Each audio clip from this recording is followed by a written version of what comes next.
tip number 1. Kailangan lagi mong sasabihan na maganda ang asawa mo. Yan. Gusto yan ng mga misis or ng mga babae.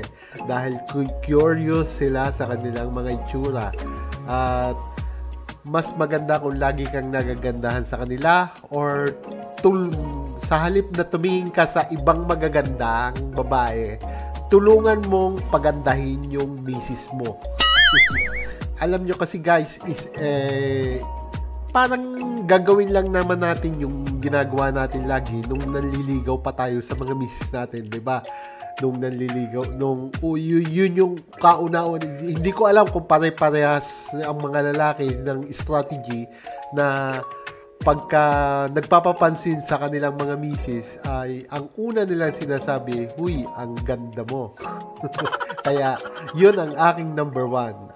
Sabihan mo sila ng ang ganda mo or tulungan mo silang magpaganda para sa'yo.